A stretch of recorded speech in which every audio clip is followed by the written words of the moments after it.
All right, guys. I'm gonna give you a walkthrough of my 2022 FE350.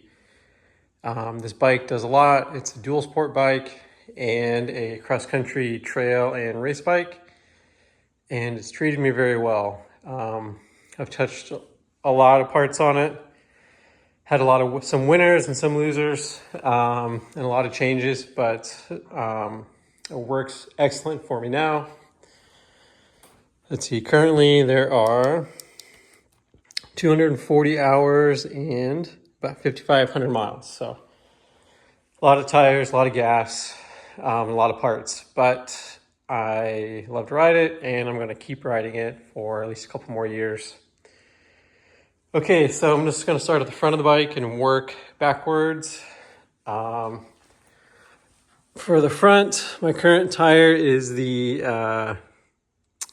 it's the X31 Bridgestone. There you go.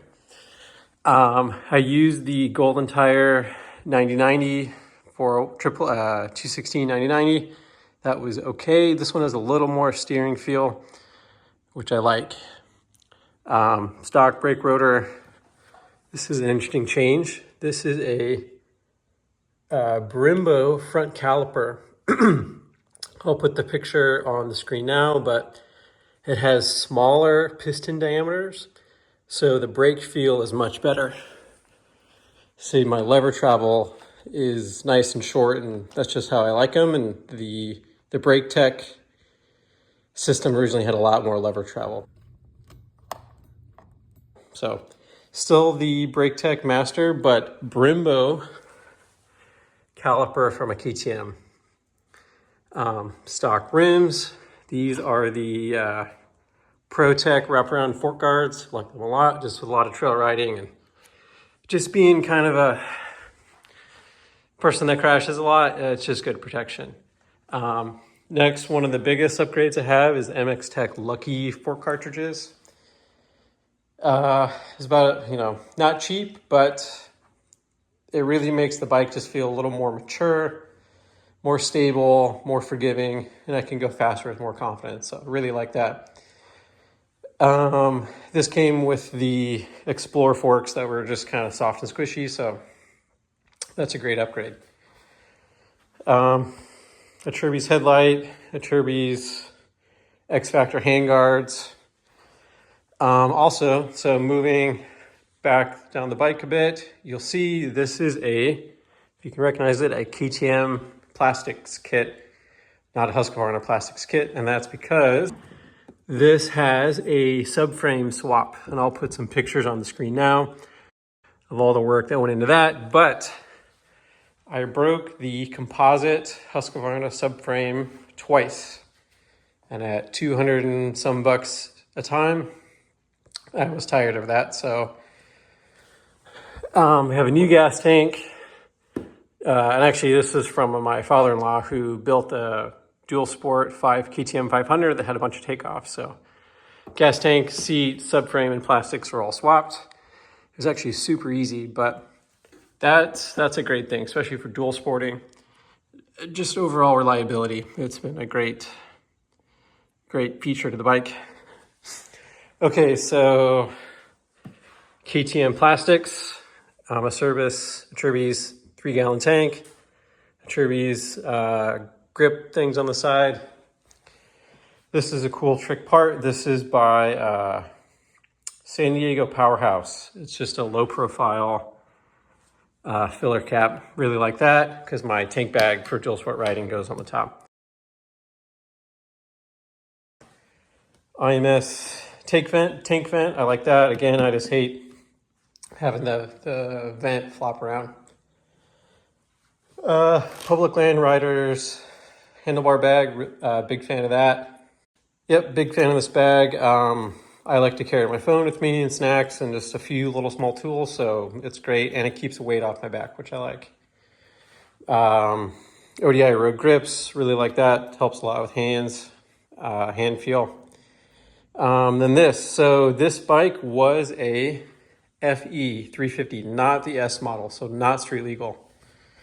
This came with a kit from True North Moto, and I added turn signals to the bike. At the back, I have the Takamoto Tidy Tail and all the wiring in it, and then the sensor on the rear master and everything. So it's street legal, and that was a great upgrade. Continuing on, have SRT radiator guards, AXP skid plate, Takamoto mother of all oil filters, magnetic oil filter, bulletproof design shifter, Promoto billet or Fastaway foot pegs, Fastaway Promoto billet, kickstand as well. Those wear out. A Sherby's chain slider, and then one of my favorite rear tires is the Tusk Recon out back. The second one of those. They look pretty good and affordable. Seat, it's not the stock seat, but it's just a stock seat with a Thrill Seekers seat cover. I think it's ridiculous. The stock seat covers, they're so slippery and fragile that, yeah, this is a great upgrade. It really tries to pull your pants off when you ride. It's great. Moving on to the other side of the bike. Bulletproof Designs rotor guard, just, gotta have one. I don't really use it that much. I don't really get in, I'm not nobody special on the bike, so it's just there because you kind of have to have one. Hinson clutch cover just for protection. And then inside that, I have the Takamoto billet oil pump gears and the Recluse clutch dampers. I'll put photos of all of this in here, but okay, so this has 165 hours on it. And I haven't even cracked this open yet. The clutch dampers were totally shot when I replaced mine at about 150 hours. But the oil pump gears were totally fine. This bike had plastic oil pump gears, and it's just peace of mind really, and parts are fun. Moving on, this is another one of my top mods I did was the X-Trig preload adjuster. So for between dual sport riding and trail riding, I adjust this up and down really easily to set my preload. It's not perfect because it's valved just for trail riding, but it makes a big difference. Oh, and then again, because this was the non-street legal bike, I changed the clutch perches and the brake master perches over to the ones with the mirror threads built into them so that I can add my mirrors easily and not take up bar space with my mirrors.